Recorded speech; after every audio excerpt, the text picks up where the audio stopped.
And welcome everybody to the Planet Mullins podcast.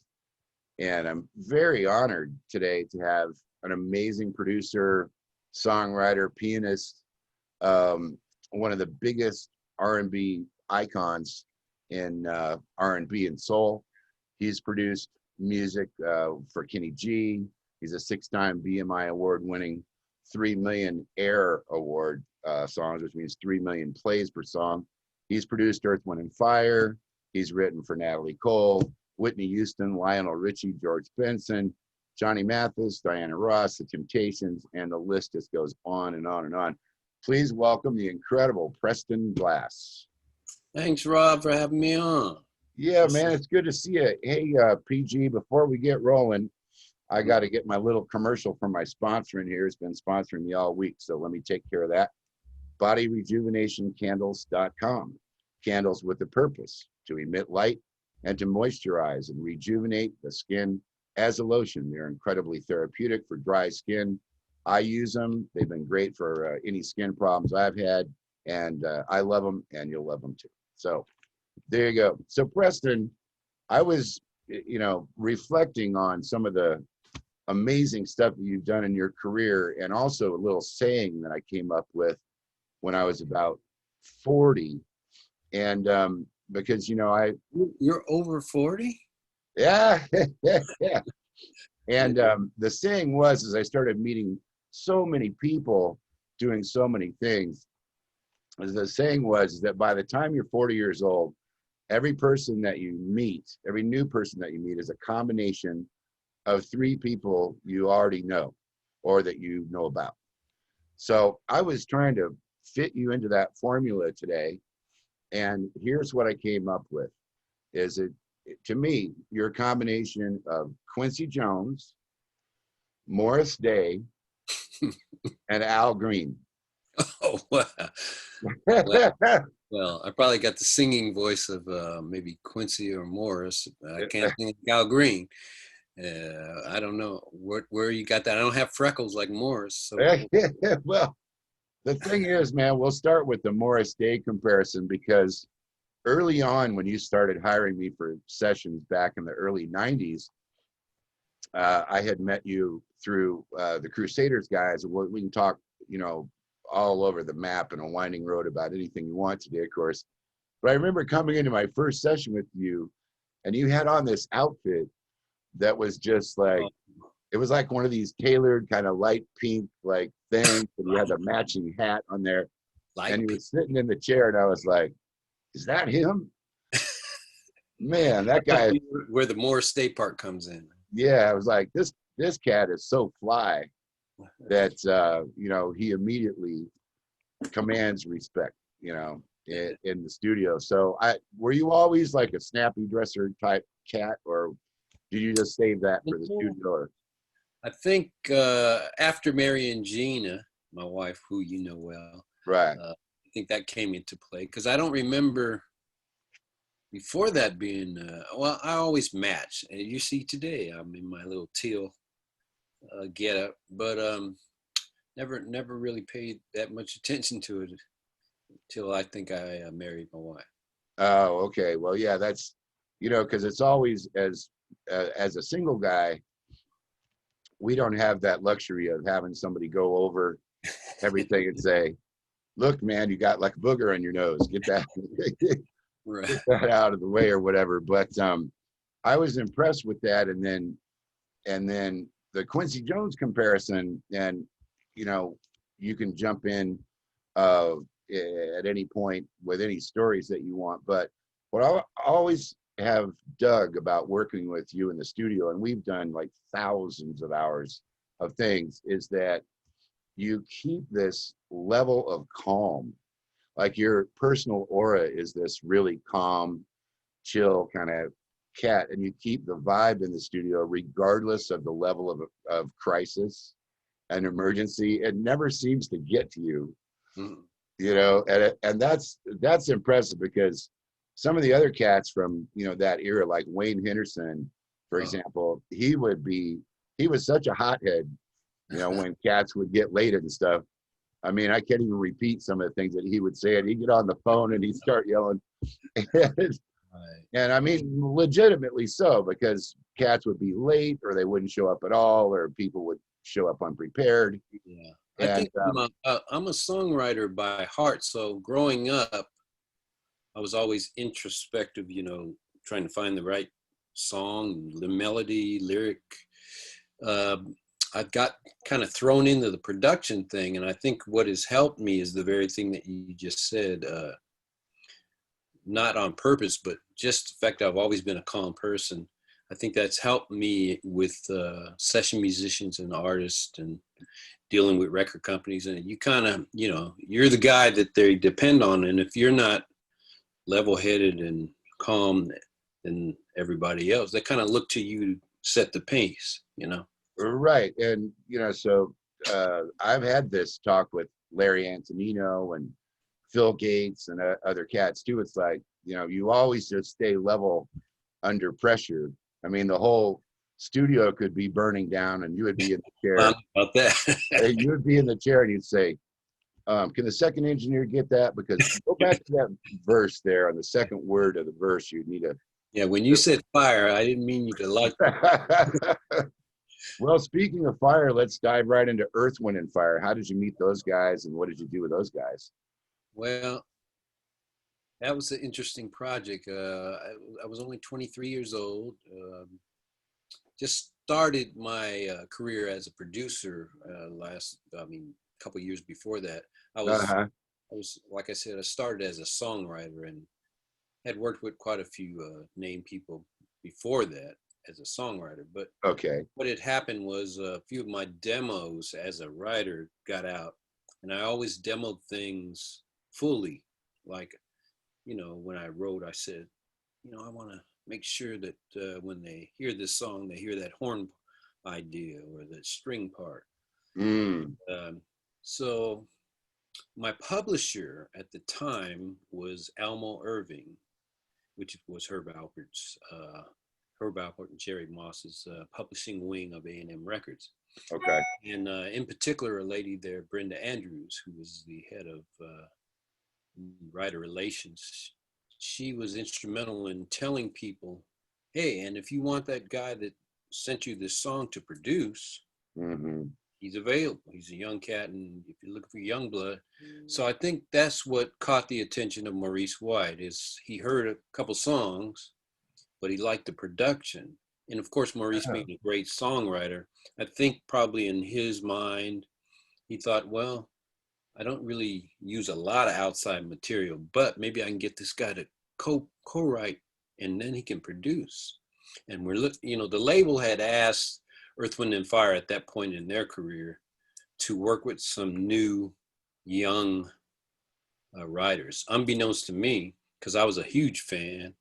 And I always knew that Maurice White, he doesn't need any help. And so when they called me, I'm like, of course, yeah. I was kind of baffled, like, what do they need me for? I mean, this is an honor, but that was back in 1987, and up until the point that Maurice White passed away a couple of years ago, we maintained a long friendship, and we wrote about 50 songs together over that time period. Wow. Even to the point of when he started getting ill with Parkinson's, his doctor even and his manager asked me to write with him as a form of therapy. That to me was a highlight. Of course, writing songs with him, as far as my career and all that, that's great. But to just write with him because it makes him feel better. Sure. That was an honor. Wow, man. Well, out of those 50 tunes, do you have a favorite one, or I mean, well, how many, let me just ask this general question. How many songs have you written that have been published and been released in your career? Do you have any idea? I've never really looked at the amount to be specific, but I know it's in the area of like 700 or something like that, 700, 800. Wow. It's one of those things where I'm just doing it. And then you know, as of recently, I just turned 60. Uh-huh. Now I'm starting to look back a little bit and go, Uh-huh. wow, what is that? Did I do that? Oh, okay. So I was just running, you know, just working because I enjoy music and, you know, but then recently I started looking back, wow, that's a lot of stuff. Well, I can see from the background there in your studio that there's all kinds of gold and platinum records back there. And, you know, for those of us that are had the honor of coming over there and working and doing stuff, it's kind of cool because the name of your studio is Platinum Garage. And those letters PG match your initials for Preston Glass.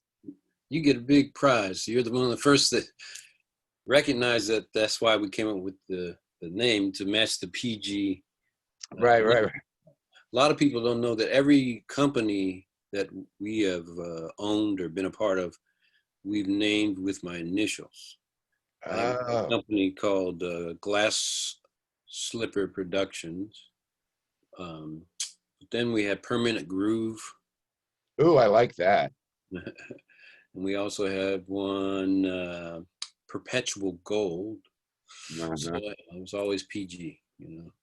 Well, now you were originally from the Bay Area, is that right? Is that where you grew up? You know, I never know how to answer that question because I never spent a lot of time in one place until I became an adult. But my dad was in the Army, so Okay. I was an Army brat, so we always moved around. I was born in a city that's doesn't exist anymore because it was an Army base called Fort Ord, California. Oh, I've heard of that. Which was right where Monterey, California, and Carmel, beautiful area. Now it's a golf course, I think. But but my dad and family moved around a lot. So I think that has a lot to do with the fact why my music is kind of diverse. You can't say, oh, his music is 100% funk or his music is 100% easy listening, or it's kind of a mixture of stuff. Right. It's even got a little country in there sometimes, or even a little pop or a little jazz, because everywhere we moved, the stations that I was exposed to were all different. Like one area, all I heard all day was, you know, R&B. Then one area, all pop. One area I lived was all country. So I just always found something that I liked about that style. And I think I infused it in a lot of the music that I do. Yeah. Well, you know, was piano, were you able to travel with a keyboard? Did you have a guitar in all those places, or how did you actually? Guitar was my main instrument until I became a teenager. Okay. And, I still, in your presence, I still don't play piano. when there's people like you around, I say, no, I play ding, ding, ding. I hit a couple notes on the piano. And you got the greatest keyboard player out there around you. But no, I started playing guitar when I was 6 years old, when the guitar was literally bigger than me. Uh-huh. My dad played blues guitar as a hobby. He was a X-ray technician after he got out of the Army. Okay. But he would come home and play some blues guitar, so I picked it up when he'd go to work. And then finally he saw that I had a knack for it, so he bought me my own guitar. And I played guitar till I was about 15, and then I started switching over to a keyboard. Yeah, I started out on the drums, and when I was in college, I was a percussion major, right? And I couldn't read classical or any of that, but I could play all the rock tunes and the blues tunes, and I could hear anything by ear with no chart or whatever. And I remember going up to the piano department at University of Northern Colorado, and I had to audition, and they wouldn't let me into the department. Wow, why is that? Because I couldn't sight read. Oh, I got you. But then they heard me play jazz, and they said, well, you're now going to be the star of our jazz band, and we're going to put you on tour to all these places, but you're not allowed to have a piano lesson. Wow, that's amazing. That's I know. Well, it probably was a gift that you got. And I think you probably heard my stories of who kind of gave me my first break. It was the producer Tom Bell from the Hmm. Philly sound, and he was, genius. He was actually the first producer in history to ever win a Grammy for Producer of the Year when they first started that category in Did you 1970. have to go to Philly to work with him then? No, that's where I met him when I was Okay. 16, but then he moved out to the West Coast a couple of years later. He produced the first artist he did out here was Elton John. Oh my God. He was the first producer that Elton actually sought after. Wow. Elton always had Gus Dudgeon, but this time he asked because he was such a fan of the Philly sound. But the reason I bring up Tom is you made me think of him because a lot of people think, okay, he was probably a piano major, but he was a percussion major too. And I think that there's something to that when you have a knack for percussion, it adds to your dexterity and your thoughts about writing and rhythms. It The helps. rhythmic aspect Yeah, for sure. exactly.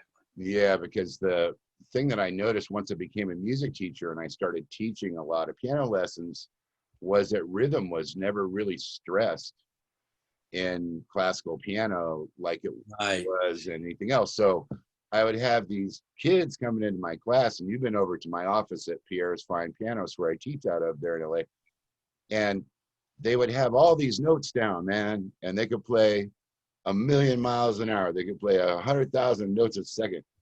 And, it was not musical because there wasn't a rhythmic context to it. And I think when Motown developed, and I want to hear some Motown stories from you because I know you got some, it was like that soul music and the beat. Those productions were so simple, but the rock solid feel and the groove of it is what made everything work. Am I right in saying that? Yeah, Or yeah, and even the rhythms there that you may say they sound simple, but I was taught this early on too, that it's not what you put into a song, but it's what you leave out. It's like you know what you've heard that right, before, where a sure. saxophone player says space is the place and all that. But yeah, it's like a rhythm. Okay, you could play this on piano and just be great, da da da da da da da da da. But what's cooler is da da da da da da da da da da space. And so Motown had that knack for doing that kind of thing with the bass player with Jamerson. He didn't play orthodox lines. And Right. Paul Reiser on the strings and all that. Those guys made them records come alive. Yeah, the songwriting was particularly good, but a lot of the production was pretty simple. And then all these years later, I could be on a gig down in Venice Beach and I have that little keyboard bass, and all I have to do is go ba ba ba ba ba ba Yeah. ba ba ba, and Right. everybody knows it's my girl. Right. Like when you're writing, do you look for some kind of element in there Yeah. that's going to catch everybody's ear, that's going to make this song? Yeah. You got, again, simplicity is important, but yet originality is important too. So it's a combination. When you think simple, you might think that's been done thousands of times. But so what you got to do, at least musically, is come up with something that's maybe a little different, but yet still is accessible. And then lyrically, you really have to be creative because so many people, so many songwriters today, they send me stuff. I don't care what style it is, Mm-hmm. but they send me a lyric that's, check this out, man. I just wrote this great song. It's called I Love You. I'm like, man, that's,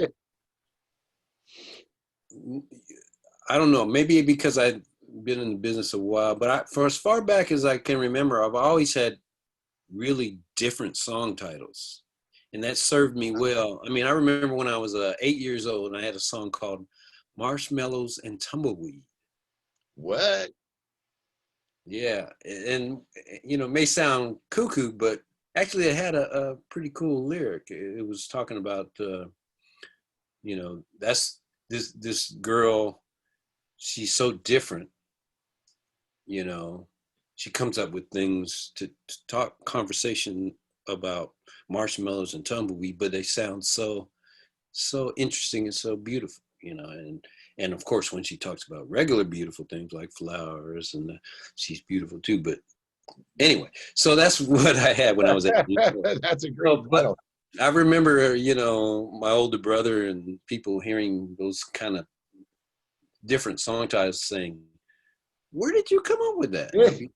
Uh, so did somebody write that already? I go, "No, it came out of my head." So later on, I think some of the songs that I've had that have been the bigger successes have been song titles that are off the wall, like "We Don't Have to Take Our Clothes Off." I mean, when you hear that title with the words "clothes off" in it, you think, "Oh, this is a provocative song. It's a little nasty." But actually, it's about the cleanest song I've ever written. It says, "We don't have to take our clothes off." But so I've learned early on to play on words and do something a little twisted to make people go, "What are you talking about? Let me hear that." Got Yeah, to draw them in. But if you say "I love you" is my title, or I got a great title, "Shake Your Booty," nobody's gonna want to hear that. It's been done thousands of times.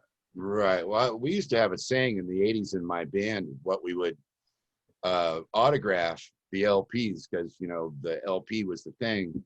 And what we would write on there is things like, "Don't listen to this standing up," you know, or the most fun you can have with your clothes on. Right. Like those kinds of things, because, you know, your music, and this is kind of going into the Al Green thing, your music has always had, to me, your writing has always had like a kind of sexiness and soulfulness to it, but it's always been kind of a universal love message and family oriented thing at the same time. And am I right in that perception? I think so. I think because in the very song I just mentioned, "We Don't Have to Take Our Clothes Off." Now that is my one attempt at making something sound provocative, but it's a clean song. I mean, I kept getting, once it was a top 5 hit, I was getting calls and messages from companies like Teens for Safe Sex and all these things that were like, you know, very positive, not negative. Oh, You know, what made you write a song that can really help? It really helps, you know, people to deal with, you know, not worrying about having sex as a youngster. And you know, of course, they're thinking I thought long and hard about it. All I was trying to do was write a hit song, you know.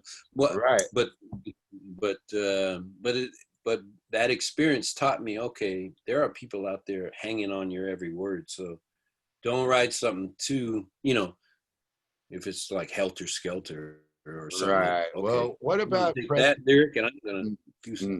mm, well, what about the whole trend? Like, you know, we met in, I think, 1990, and rap was kind of getting going during that time. Hip hop was getting going, and there was, for some reason, the lyrics, well, and even the music, everything that we loved about R&B and stuff, it all just kind of got smashed to bits.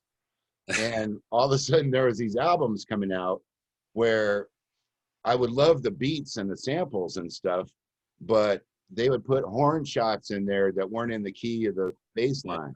It was And on then, like on purpose, or maybe you thought they were doing it on purpose. You know, I think yeah, I think like a lot of music before that, whether it was rock and roll or before that blues or race records, what they used to call it, it was trend setting at the time and actually rebellious at the time. So this was that time for that, you know. This was uh, for it to be on the edge. You know, you got punk rock, you got that was on the edge too. mhm, But I think what was different about hip hop and rap is it was a lifestyle also. And right. when it came into really being like we're here to stay, it really became a lifestyle. And then one thing I have to say I admire about the hip hop generation, the artists and even the executives or the young executives, they became entrepreneurs. Mm-hmm. They knew how to make tennis shoes sell with their names on it and Right. things like that. Whereas, groups like the Temptations and Four Tops and all that, they made great records, but they're all broke. So it's like now it's coming out where we're going to own this stuff ourselves. Uh-huh. I taught a lot of people how to really capitalize on their talent. Well, Wayne Henderson had a studio, and he had a rap label as part of the studio down there. It was called Par Records. And those guys were putting out just obscene, like horrible, like filthy, I mean, just scary stuff. And it was selling tens of millions of units. And, I was actually scared sometimes going down to that part of Hollywood at night to do a session because I'm thinking, am I going to be seeing like big piles of weed and coke on the coffee table and a few, guns and stuff? And I remember asking Wayne about that one time, and he had this partner that was on that label's working with Parr named Stuart Love. And Wayne and Stuart looked at me one day and they just said, man, jazz doesn't sell very many units. We got to find some way to pay for the jazz. Yeah, and record labels on a larger scale than Parr Records, Capitol and all, they were doing the same thing with their experimental records. We want to do this, but we got to have something to pay for it. So let's do these compilation albums or whatever it is that's going to sell. And that I don't think that was a new thing with Parr Records. Yeah, Parr was pretty scary. But I want to move to your thoughts on working with Kenny G and how that whole thing came about, because you and I, in confidence and sometimes over a cocktail at various places, have kind of explored a little bit about the Kenny G thing. And there's a couple of schools of thought about him. There's some of the more traditional jazz musicians, or even fusion guys like Pat Metheny came out after Kenny started doing arenas, and he wrote this scathing, like just horrible, just nuclear level hateful kind of thing about Kenny. And then I also know Kenny's bass player, Vale Johnson, who was with him at the very beginning. And I would talk to Vale, and Vale would be like, hey man, you can say what you want about Kenny, but we're playing to 18,000 people and we don't have a singer. Yeah. I think, well, I can speak about Kenny's working on that Duotones album, which by the way, that was the big album that launched. That was the one that launched everything. Then with Songbird, the song that he wrote, I'll give him credit on that, because even though I named it, but you don't say the title. Well, those little keyboard riffs sound like you though. Boo doo doo doo doo doo doo doo doo. Is that you? Well, I did play on that, but that was Kenny's brainchild there. But he didn't expect, none of us expected that cut to be the one that jumped out of the album and just became a classic. But I got that project because it was originally, of course, he was signed to Arista, which was Clive Davis's label that already had Whitney Houston, Aretha Franklin, and Barry Manilow, a lot of big artists. Wow. But the only reason that he got the deal was because he was part of Jeff Lorber's band, Jeff Lorber Fusion, and he was offered to do a couple of solo albums, which turned into 4. Okay. And then he was working on a 5th solo album, which was the one I did. Okay. Now, the album was supposed to be pretty much 100% vocals with sax parts. That's what the label wanted. That's like the stuff you did with Lenny Williams, for example, right? Yeah. Yeah. Kenny G wanted the opposite. No vocals. Here I am, new producer. This is the first album I ever produced by myself. I did a couple other albums that I co-produced with Narada Mike Walden, big producer. So actually, Clive Davis asked Narada, would you be interested in producing Kenny G? Narada said, no. Not really. So at that time, I was Narda's, I guess, cat for cutting tracks and kind of being there to organize sessions and stuff. Right. I really wanted to get out there as a producer. And so I some kind of way I overheard about this offer, and I had already met Kenny G when I worked in Tom Bell's office in Seattle. Tom was based in Seattle, and that's where Kenny was from. And so that's where the first time I met him at just a gig with Jeff Lorber. And I remember thinking, this guy's one of the top guys in the band. He had a nice little style. Well, he was playing tenor sax in those early days in Jeff Lorber Fusion, and he was just killing it. Live, especially too. I remember seeing him. The crowd just went from one level to the next. Yeah, he had that magic in front of an audience from the beginning.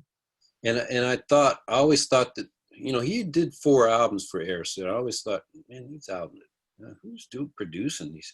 Then the album, actually 2 albums before I worked on, was produced by Kashif, which is a great producer. Great producer. That was a great album, actually. It had a minor R&B hit on there called Hi, How You Doing, which was mainly a vocal tune with a little sax in there. So that was Eris's idea of, okay, whatever the next album Kenny does, all the songs got to be like this. Oh. And then when Narda turned it down, they were really considering, we're not getting anybody of good, you know, quality to take on this production, so we might just drop him. They were considering dropping him. Ed Eckstein is the guy. Ed Eckstein. I have to give credit. Ed, this is Billy Eckstein's son. Now, Ed used to work for Quincy Jones, and when I worked on Patty Austin's album as a songwriter under Narda, that's where I met Ed Eckstein, and he saw that I was not only a songwriter, but I kind of organized the sessions for Narda. Right. And we got to know each other. So when Ed came on board as the A&R guy at Arista under Clive, he said, well, how about getting the guy that works under Narda? Because he remembered that and they didn't have a big budget. So he was thinking, you know, this guy will probably do it for cheaper. And he was right. Right. Of course, those cats are always trying to save money. So that's how I got the gig. It was really through Ed. And Ed kind of took I guess, on a fatherly thing of that project to kind of watch over it and make sure it was. And he was the one that was telling me, well, Clive and them, they want, you know, the vocal tunes. I know Kenny wants the instrumental tunes. You as a producer, you have to figure out how you're going to make this thing work. Right, So right. that's where we came up with that idea.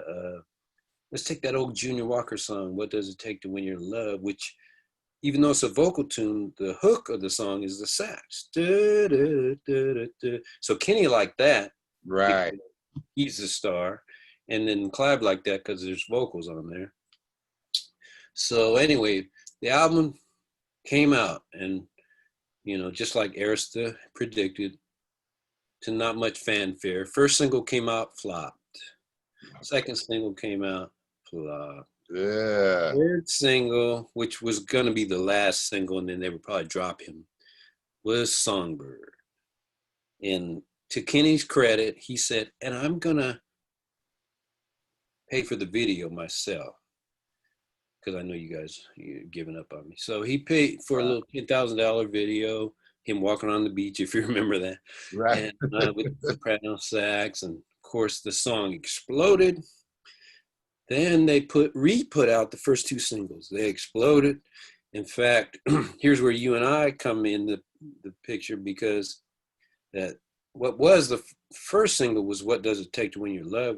It had an Ellis Hall, great Ellis Hall singing lead. Well, you and I just did a tune where you played all the keyboards and drums, and called Roll With It, the remake of the Steve Winwood tune. Well, Ellis Hall came on board to do the vocal on that with the new sax player I'm working with, turned on to me by George Benson, Jermaine Lockhart. You're kind of leaping out of the Kenny thing to something. Yeah, I'm just showing you how they work, how it works. You know, what was that, 35, almost 40 years ago. And Wow. of course, now I'm back working with Ellis for the first time. And I was introduced to Ellis by Ed Eckstein, who I had no idea who this cat was. He came Oh, in. he's serious. Yeah, he came in and rocked that tune. So they re-released that song, top 10, re-released the Lenny Williams song, top 10. Uh-huh. A lot of folks were saying, oh, I love this music. That's hence it was selling millions. Then there were a lot of people saying, man, that guy can't play, man. Who is this guy? And they were investigating Kenny's career and seeing that he wasn't really a true jazz aficionado, so to speak. He kind of jumped on the Grover Washington bandwagon and yeah. So a lot of jazz artists, There's especially a lot of jazz critics too. they were. So I was getting a fallout of that because They're blaming you. they're saying, of course, it was pros and cons. There were some like, oh my God, great album you produced, and record labels were calling me. You made this guy who had, a little slim budget sell tons of records. We want you to do that for us. So Right. we have a sax player named so-and-so. And what the sax player would do, let's say like George Howard, I will never forget this. MCA called me, we want you to produce a couple cuts on George Howard. So I remember we George. love what you did on Kenny G. That's what they told me. Of course, George Howard privately said, I hate that album, Kenny G. I want you, and I let him know, but it took some talking to, that I just did Kenny the way Kenny wanted to do. Every artist is different. The way George Howard is, let's sit down and talk about what you want to do. Right. And I explained that this happened a lot in my career. You mentioned Earth, Wind, and Fire. I mean, I've been fortunate to be able to do people like that. And then the next session might be Johnny Mathis. And I don't try and do music like Earth, Wind, and Fire for Johnny Mathis. No, that's not cool. Well, is your relationship with the artist like, because see, this is the thing too. You were just saying the labels, they all have one thing in mind, man, from my experience, and that's we want to make a lot of money, and we don't care how original or how new or how anything. We just look for what's the biggest thing out there and give us some of that. And we got to get those guys. We got to hire that cat. We got to get Preston Glass. So was that what happened when you worked with Whitney Houston? Because, man, when I saw that on your bio, I was like, oh my God. I mean, Whitney was, to me, one of the greatest singers of all time. Yeah, she's one of the greatest. And what was great about her being one of the greatest is, you ever notice how singers, a lot of times when they sing, they're like, oh, that sounds terrible. I don't like my voice. Whitney was the opposite. She'll sing a line and go, don't that sound great? I love that. She loved her voice. But wow. Yeah, that's a once in a century kind of an artist right there. Yeah, she just, the joy and the expressiveness and also the vocal virtuosity. Like when you guys worked together, did she, was that the label that put you guys together? Or did she hear you had done like, Aretha Franklin and said, I want Preston? How did that work? Well, I've got to give total credit.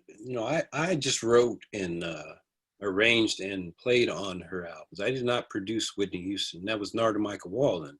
So that was Clive Davis that called in the way that, I'll tell you the true story if you want to know. Yeah, of course. We had just finished working on Aretha Franklin's Who's Zooming Who album, which included the platinum hit Freeway of Love.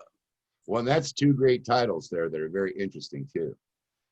Yeah, Who's Zooming Who? A whole nother story, man. I mean, you're sneaky though. That's the thing about you. You're sneaky. You're like, Who's Zooming Who is another one of those titles that actually I have to give credit to Aretha Franklin. She's the one that came up with that title, but she didn't mean it to be a title. She was on a phone conversation with Narda, and I was on speakerphone hearing it, taking notes, because Narda said, Preston, we're going to be working on Aretha's music. Now we got to get some unique ideas. I want you to be on speakerphone, and everything she says that sounds cool to you, write it down, but don't let her know Okay. you're on the line. And so Aretha would go, hey, what's up? I'm Ree, you know. Narda would say, how's your love life? And Aretha said, oh, well, I was with my Ferrari fella. So I wrote down Ferrari fella. But I kicked him to the curb. So I wrote down kick to the curb. But I go to the club, you know, checking out other guys. And then I forget I'm Aretha when I'm looking at them. Then it's like, who's zooming who? That's what she said. Well, now what's so crazy about that is here we are all these years later, and we're Yeah, zooming. I know there's a couple of I mean, commercials it all kind of comes full circle, but it has a new meaning. yeah, it does. Well, we've also you know, participated in a lot of Grammy Awards stuff together, and we're both songwriters and publishers registered to BMI. And you know, for years you've thrown these like outrageous parties at these cool locations. Yeah. I just said I'm going to try and fit all my friends into a 500 seater, and trust me, dude, they don't fit. Like you can't fit. You can't fit Preston's friends, and you can maybe fit them into Staples, maybe. Oh, no. But there's so many wonderful men and women, and I mean all ages and all different philosophies, cultures, races, religions that you work with. So I always ask my guests, you know, some of the what was one of the greatest recording sessions, and then what was the session that stood out to you where it was just a complete nightmare? Oh, wow.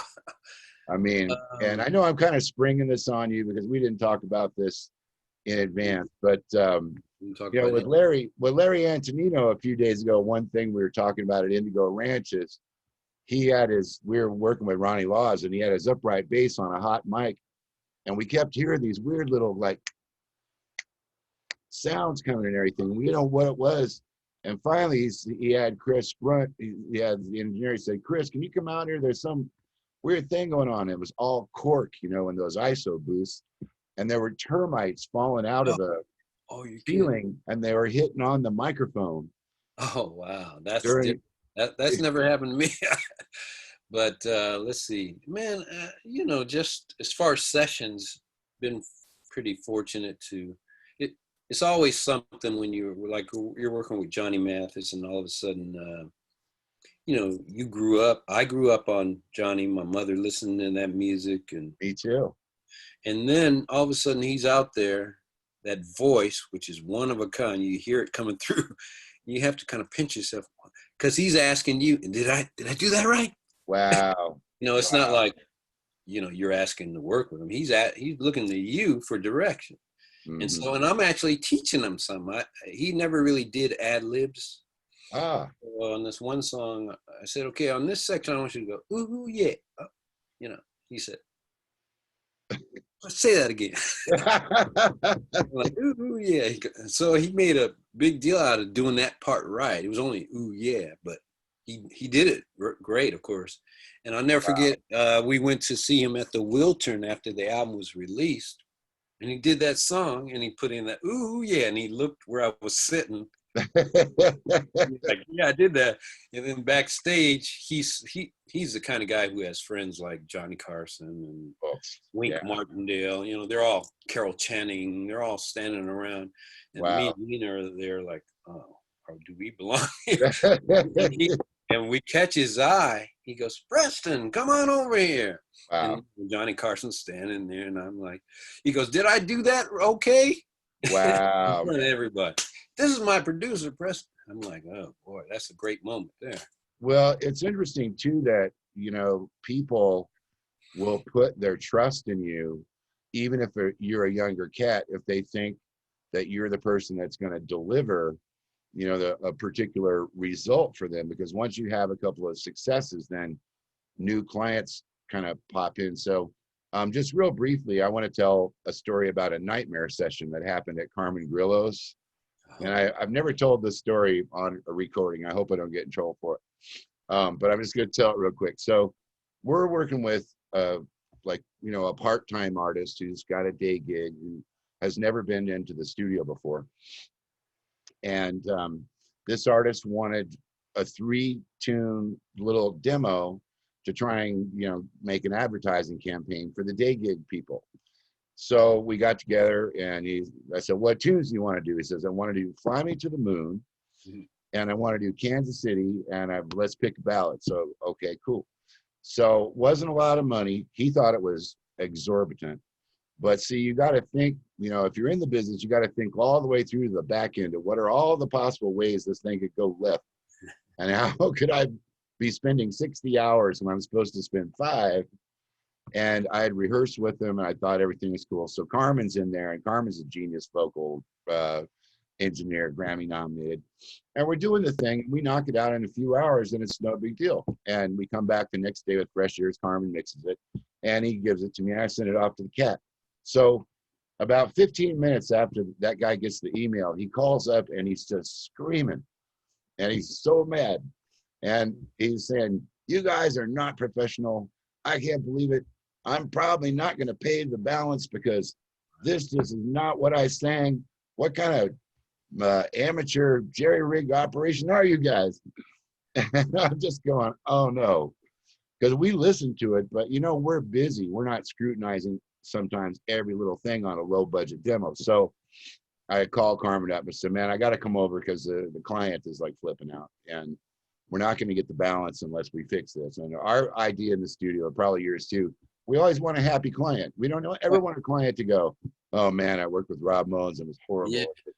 You know, you can't afford the reputational damage. And plus, we care about people we work with. So I go over to Carmen's and I said, solo me that vocal. And I says, what tune? And I said, Fly Me to the Moon. And he goes, okay. And he presses play. And here's what the guy sang. Fly me to the moon and let me play among the stars. Oh, no. Let me see what life is like on Jupiter and Mars. Well, at least he rhymed. Man, and I'm just like, oh my God, this guy thinks that we chopped the S off of every word that he sang on his vocal, but what he didn't do is he didn't sing the S. Oh boy. And then, you know, he was all, and I'm like, man, you know, Carmen says, hey man, you're the producer. You got to call this cat and you got to work it out. And I was like, oh man, this is going to suck because here the guy owes me money and I have to tell him he did bad and then ask for a check. Wow. So Carmen, you know, being the genius that he is with editing and everything, he says, if we got to do microsurgery, we're doing microsurgery. I got my scalpel right here, and he pulls up this little Pro Tools thing. I said, okay, cool. So I get on the phone, and I call this client, I say, bro, don't blame us, because what happened is you didn't sing the S on the end of the ends of the words. It's not that we chopped it. It ain't there. Right. And he says, oh my God, well, I can't come up and re-sing it, and I don't have the money. And I said, I got Carmen Grillo, man. So what we're going to do is we're going to go through this tune and the other tunes. We're going to grab the S off of other things, and we're going to copy and paste that S on the end of all these words. We're going to have to adjust the tone of it, the EQ. We're going to have to adjust the volume. And so that's going to cost you 50. No, we didn't even charge him extra, man. We didn't even charge him any more money because, you know, the guy was, you know, he was trying, but he's not a pro. So, you know, these are the things that people learn when they first go into a studio, because when they're singing along to Freeway of Love on the 405 freeway with their grandkids or whatever, they think they're freaking killing it, you know. And then you get them in an isolated place like the studio. And so all of a sudden, man, 6 hours later, we're like, fly me to the moon and let me play among the stars. Wow. You know, so it's just because they're working with a genius right now. Well, I don't know, man. It's just, I think it's funny because the session world is so different than the other world. And I like being a session guy. One of the main reasons is because it's the same kind of a family thing when the producer is creating that family. And a place that you did that I wanted to get into today is a place called Private Island Studios. Yeah, I love that place. And Private Island was at Crossroads of the World on Sunset Boulevard. And I was fortunate enough to come in with like this mega super session band that you put together to produce all of these artists. It lasted for years. And I remember rolling up there, I was doing pretty well. And I had this big Mercedes sedan, you know, and they would put like the little cone out there. Don't mess with Rob's Park. And I would walk in and Preston would be in like the teal suit. Yeah. And I'm going, man, I have made it, you know. I'm on the big time. And then you had, who were the cats that were in that mega session band? I know it was Phil Gates on guitar. Oh yeah. Well, of course we have Tiki on drums, Ricardo Picias. Oh, Tiki Pasillas, yeah, yeah. Larry Antonino, but occasionally we'd have a superstar like Booker T. Jones come in on the organ, you know. Booker T, yeah. And of course Craig Thomas on sax. Craig was a great singer too. You know, he was a guy that I can count on to not only play great sax parts but sing. So, and was he from Kenny Loggins or Loggins and Messina? Yes, Loggins and Messina played with many people. In fact, he came in handy when we did when Narda did Clarence Clemens. Remember when Clarence had that hit with Jackson Browne? Yeah. And Craig had did all the guide tracks. So, because you know, Clarence Clemens really couldn't sing, but Craig. Well, yeah, I mean, you know, yeah, of course, but you know, he was Clarence Clemens. Yeah, big man. Well, now I used to know the musical director for Diana Ross way back in the day. And it says here in your bio that you worked with Diana, and I would hear these stories of just the craziest stuff. And, you know, it was like, I heard this about Kevin Eubanks too, who was the musical director on The Tonight Show, the guitar player, you know, he had that band. And it was the thing about, if you're a musician and you're working for Diana Ross, you're not allowed to look that direction. Like you can't talk to her. You can't look her direction.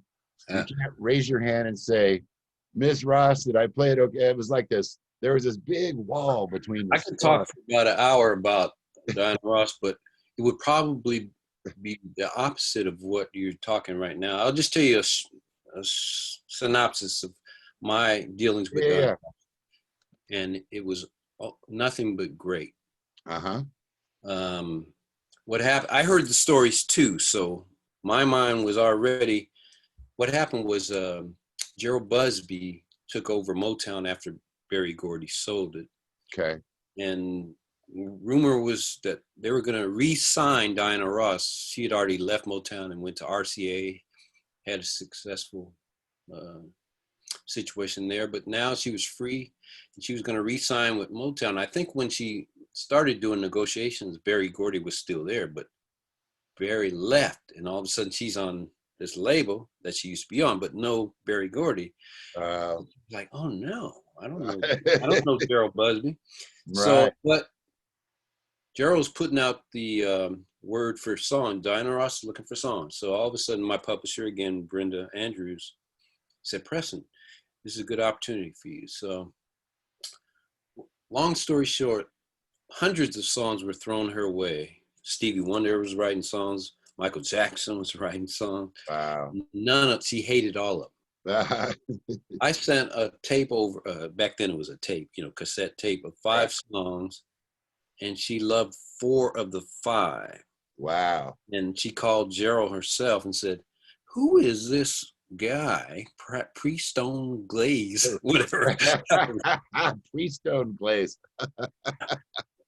There's 4 songs on here that I like, and I want to find out more about them. I even like, again, I told you I usually, on my recordings, I try and make it sound like a record. So right, sure. I'd like to see if this guy wants to produce, you know, if he's halfway cool. Wow, cool. So Gerald Busby was like all of a sudden happy, like, oh, she's hating all these songs, but now she found 4 she liked from one guy, Preston. Wow.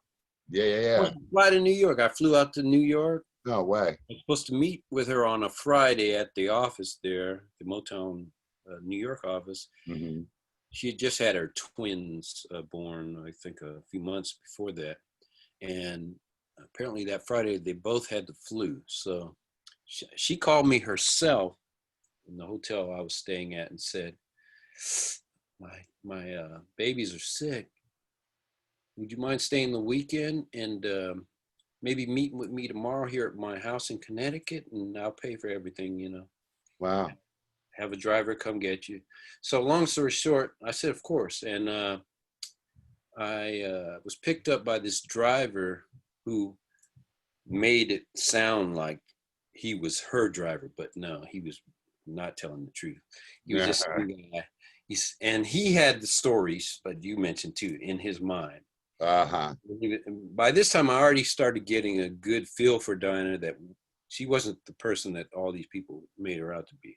Uh-huh. Really personable, really nice. She called me herself. She didn't have people call me.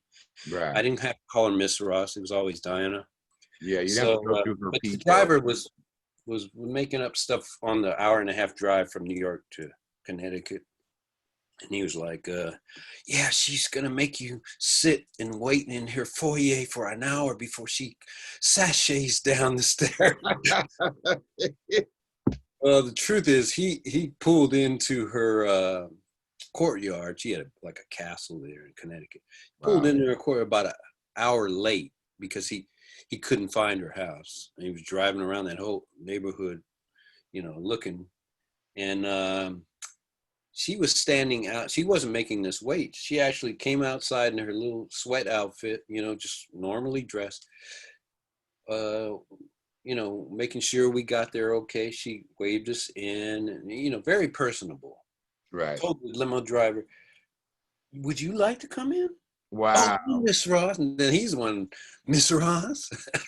So anyway, he's the one. Listen, all these stories, you know, I've learned in this business to don't just take them with a grain of salt.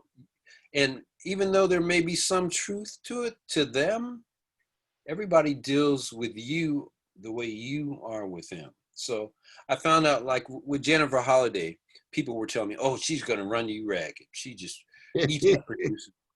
But what I found out about her is she just likes to give you her ideas. On this part, I hear a keyboard part, something like da-da-da, you know, she'll say it. And what I found out really worked, that she really respected, was, let's try it. If it works, we'll both be happy. If it's terrible, we'll both say, didn't work. Right. Well, then, yeah. Well, the artist input, you know, that's a touchy one as a producer, because, you know, I've been in situations where an artist will come in and they look at me as an artist that hasn't ever really produced anything, because they've just heard my piano music on the radio. Right. And what they didn't realize is all of that early music that I did, I produced all of it. Like, I didn't have any producers. Right. You know, I was in Denver in these little studios, and I was producing all the stuff. So by the time I had a huge hit with, you know, Brian Bromberg and Joel Taylor and Brandon Fields, well, nobody would look at that little credit on there that said produced by Rob Mullins. Right. You know, because they kept thinking, no, man, he's too skinny, he's too young, he's too. But I think it's funny you bring that up. I think a lot of artists that are so, you know, established as an artist like yourself, they don't also get the credit if they also produce, you know. Mm-hmm. More the thing that gets in the limelight is the artistry, but when they're also the producer, you know, that's something, especially if the records are made well, they should get that accolade too, you know. Yeah, I think so too, man. I remember I was working in the late 90s with a saxophone player who was really famous. It wasn't Wilton, but it was another cat. And, you know, he was driving up from Orange County into my studio, and he would come into the studio, and then he would start playing something, and I would have a track there. And then, you know, it was all about the co-writing and the co-producing, the battle over who's going to get what percentage of what, and am I going to get credited with co-producer or whatever. But as soon as this guy would look over to me after playing his horn part, and he would say, well, what do you think? Well, at that point, I'm either a writer or a producer if I answer the question. Right. Because if he's producing, it doesn't matter what I think, we're recording that sax. Right. But I never did get that kind of credit. I mean, I had a couple co-writes, but I never got producer. I was in other situations too where um, I was with this same artist where I had like really worked hard. You know how you do in the studio, you're trying to get the demo and you're having to play all the parts. And I got to where I was pretty good on the keyboard bass, you know, and I played some keyboard bass for you. Yes. I played keyboard bass for Wilton too. And I play a lot of, I love playing keyboard bass. So this is a big record. Lee Ritenour is producing, you know, and I'm like, man, this is going to be great. So I lay down all the stuff and they go, we love the tune. We love the track. So send us all the files. So I go, cool. I send all the files and then I see it when the album comes out and I listen to it. I'm like, well, that's my keyboard bass because I always put some distinctive stylistic thing, just like when, you know, a painter will paint this little thing in the corner, make sure that not get Make ripped sure. off. Yeah. Yeah. So I know by the pitch bends and stuff, if it's some other cat playing keyboard, if he's other cat on electric bass. And man, I'm looking at the CD and they gave this other bass player the credit for my keyboard bass thing because he was Lee's buddy. Oh, wow. You know, because they were friends. So, you know, and a lot of times in the studio, they'll say, oh, well, that keyboard bass thing, man, especially the bass players, because they want the session money. Yes, of course. You know, they want to get the double scale or whatever. Well, no, that Rob Mullins thing, man, no, I am me, the great me on my bass, and I'm going to play way better. And then it's on the radio, and I'm like, well, that's my bass band. That's my tone. Right. That's my track. And then they're like, and so on bass. And I'm like, damn it. Yeah. Can't do it. It's like some baseball players can do multiple things great, but they're only known for one thing. It's like Barry Bonds. People forget that he could play some great outfield. He made some great catches, but Right. he's known for hitting home runs. Rob Mullins is known for keyboard, piano. Right. It's just that's, you know, it's like Michael Jordan. You know, okay, his scoring, of course, and his basketball playing, but you know, he was also a great baseball. No, I'm kidding. Well, yeah, I mean, those are those things. And like, before we wrap up, you know, there's still much more I want to touch on, but it's interesting as a publisher, you know, and as a producer and a writer. I mean, I look at my statements now, and the stuff that I'm getting the most money for is these little short rap cues that I did down in Huntington Beach. And this great bass player from Pleasure, Nate Phillips. Do you know Nate Phillips? He's like a Portland guy.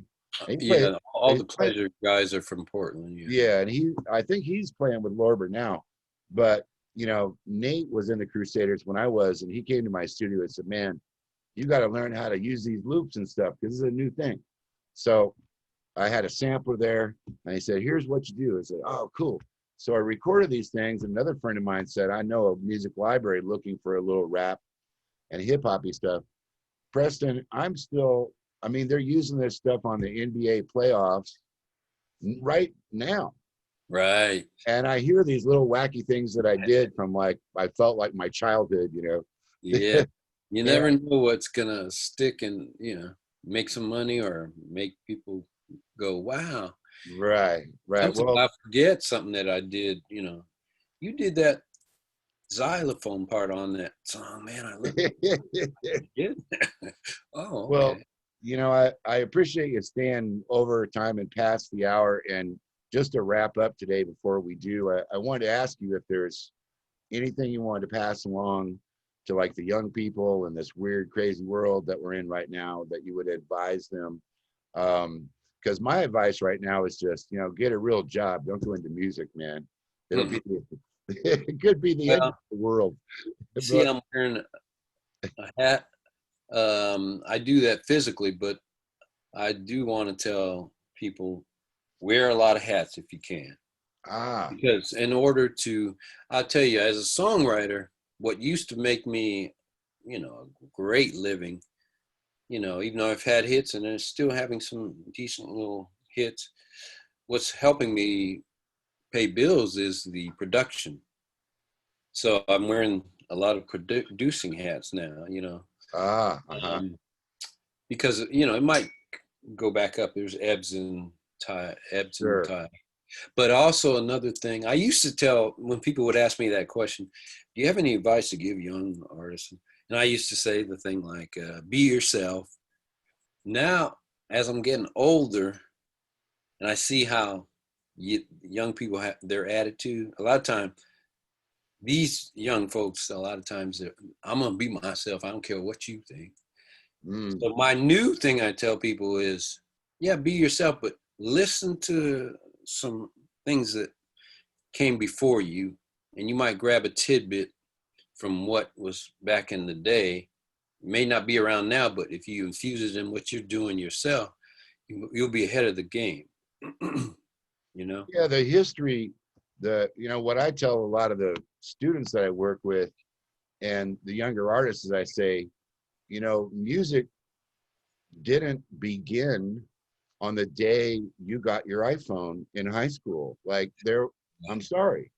You Exactly. think that there wasn't any music before you sang La La La into your phone and to GarageBand. There's this whole history of hundreds of years. I just read something that might blow your mind. Somebody said that, of course, the song by John Lennon, Imagine, is a classic.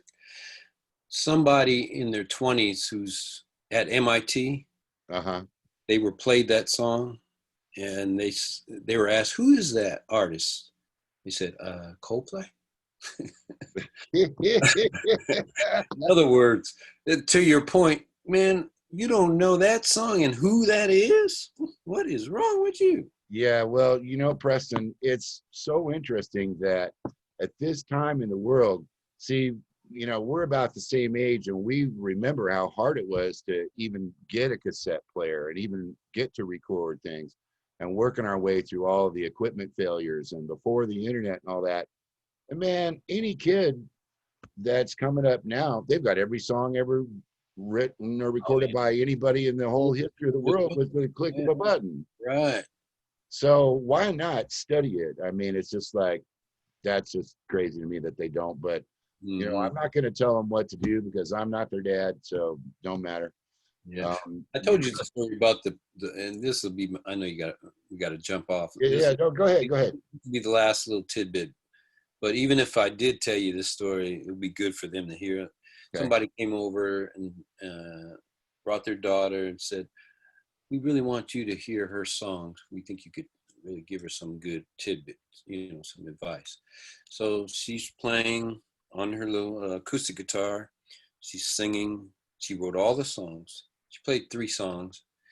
And I said, your lyrics are very good. Your melodies are limited. And it's probably because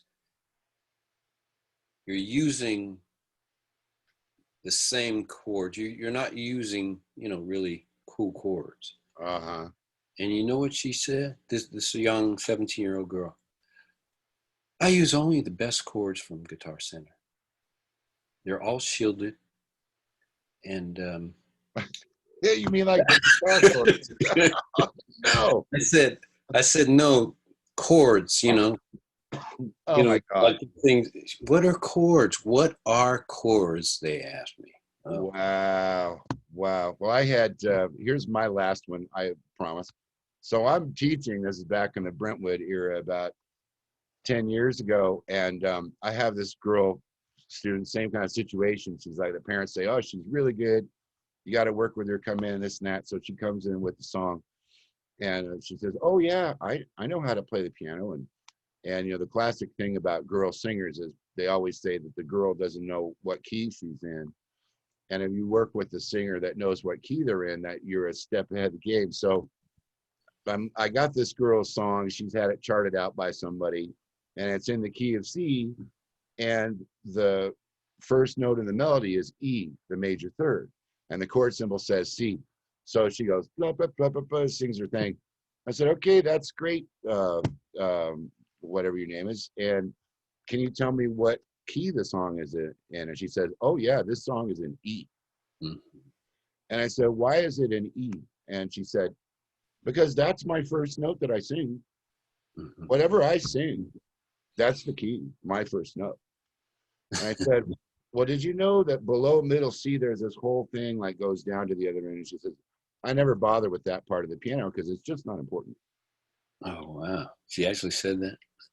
And so then at that point, you know, I have to make that decision. Yeah.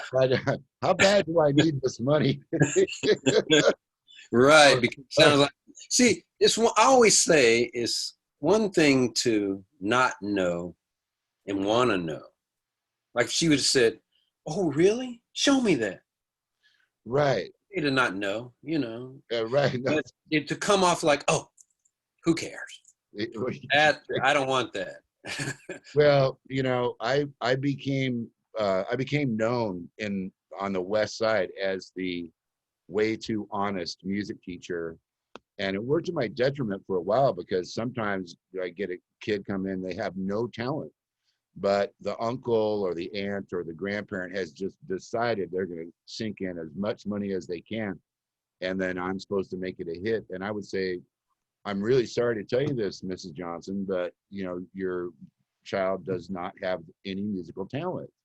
They can't sing. And no amount of trying to help them learn to sing is going to make them sing. And oh my God, well, this was bad for a couple of years. Then it turned around on me, and people were like, well, send him to Rob Mullins because he'll tell them the truth. Oh, right.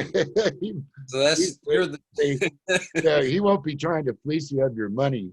He'll tell you the truth and save you the 10 years of agony or whatever. But anyway, Preston, your latest release as a producer, tell us about that real quick, and then we're signing off. let's see, latest release. I have a little small label out of London called Platinum Garage Recordings, which is through Soul Music Records. Warner X distributes, so Warner Music Group, Great. Sweden. And so we were able to release, speaking of Maurice White, I was able to get the rights to some of the things that we had written that was never released. So we Wow. put 13 songs on a collection which we called Manifestation. So that was just released. Also, we released something on Larry Graham on I think it was 9 songs. Yeah, it was called Chillin'. The name of the album is Chillin'. And Well, I want to talk about the one that I'm on. Yes, let's do that. Because it's something I'm excited about. George Benson asked me to produce an artist that he's mentoring. His name is Jermaine Lockhart. He's a phenomenal sax player from Phoenix, Arizona. Jermaine Lockhart. Yeah, we just finished the last song mixing today, as a matter of fact. The album is called the Sunshine Album because 5 of the songs on the album have sunshine in the title. In fact, we did a remake of You Brought the Sunshine, the Clark Sisters. Ain't No Sunshine we did. We did a remake of that old Donovan song, Sunshine Superman. Oh, I love that tune. Yeah, but we did it instrumental, and funky. So nice. Cool. And then, of course, the tune you helped me with, Roll With It, the old Steve Winwood tune. We did it, really, really nice version of it. Yeah, that turned out cool, man. When he sent it to me, I had that internet temptation, because, and I'm always telling people that I trust, don't succumb to the internet temptation. Because I heard it because you sent it, and I was like, Dan, I was in a hotel room in LA, and I was like, man, roll with the babe. And I'm just like, yeah, man, partying. And then I thought, no internet temptation. Don't be sending that to some girl. Oh. Don't be emailing it to your buddy. Don't be like saying, hey, to your friend in Moscow, oh, I just finished this thing with Preston. Like, you got to not fall to the internet temptation, especially when it's not your album. because people like us rely on that trust that we have to keep everything under wraps until it's time to pull the trigger. Yeah, right, this album has a lot of people on it that are important, including George Benson, Ellis Hall, and Ray Parker's on the album too. Ray Parker. Yeah. The Ghostbusters guy. Well, it's been an honor and a pleasure, and thank you so much for all the years of just fabulous everything, man. I mean, I've never had a bad time. You never lost your temper on anybody. I sometimes imagine that you go into like a padded room with some boxing gloves and just beat the crap out of everything. Well, But thank you for having me, and thank you for all your musical genius. Every time you come to the table, it brings the whole level of music up. thanks, man. All right, Preston. You have a good rest of the day, and thanks for being on my show. Cheers.